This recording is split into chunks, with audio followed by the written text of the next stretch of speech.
So now we are going to discuss what are the results and what was the analysis made according to those results of Stern-Gerlach experiment. So when we discussed the theory of this experiment, we came to know that the deflection of the atoms that we denoted as S captured on the collecting plate captured on the collecting plate was proportional to mu L Z. So the deflection of the atoms collected on the collecting plate was proportional to mu L Z. Now this was the result suggested by Stern in 1921.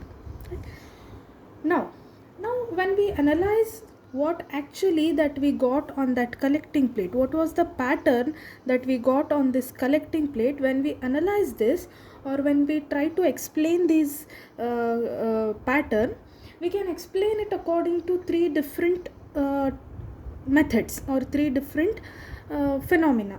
So when we try to explain the results according to classical mechanics, according to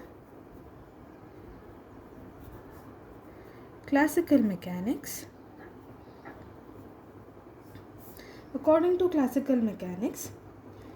now mu L, since the deflection was proportional to mu L, and mu L can have any value between plus mu L to minus mu L. It can have any value between plus mu L to minus mu L. Then according to classical mechanics, the pattern on the collecting plate, if we turn this collecting plate, the pattern seen on that collecting plate was any value. It can be any value between minus mu L to plus mu L. So the collecting plate should be observed according to, if we consider classical mechanics, the collecting plate was supposed to be like this.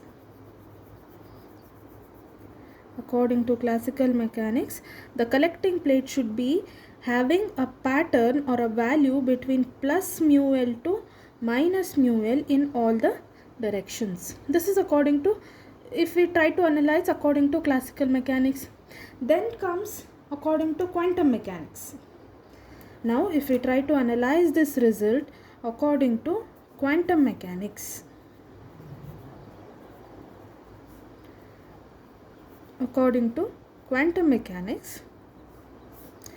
the result remains same. The deflection of the atoms was proportional to mu L, but according to quantum mechanics, between the values of plus mu L to minus mu L, it can have only certain set of values. How is that possible? That we'll see. For example, if I consider L is equal to say 2, then ML, the orbital magnetic quantum number ML, can have values plus 2, plus 1, 0, minus 1, minus 2. Now we know that this magnetic moment, orbital magnetic moment, is proportional to the magnetic quantum number. That means how many number of possible patterns? There should be 5. If I consider L is equal to 2, the collecting plate should look like this: 1 with 0, plus 1, plus 2, minus 1, minus 2. If I consider L is equal to 3, ML will have values from plus 3, plus 2, 0, plus 1, 0, minus 1, minus 2, minus 3, totally 7 strikes or 7 pattern.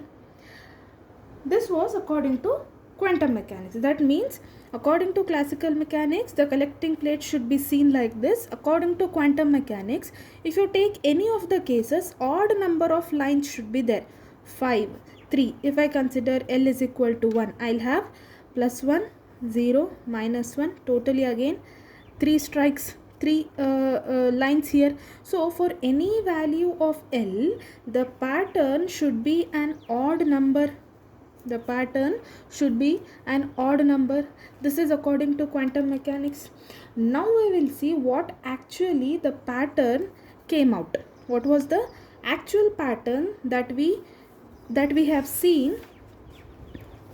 What was the actual pattern that was collected on this plate? So that we'll call it as experimental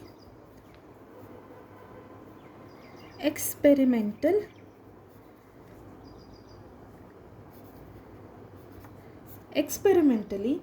So the pattern which was actually observed, was like this.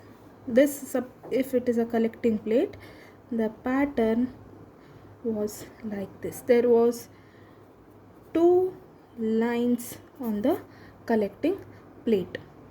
Whatever may be the value of L, the scientists try to do it for different atoms.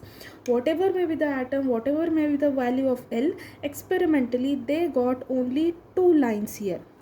So does that mean quantum mechanics, whatever the knowledge of quantum mechanics we have, is wrong?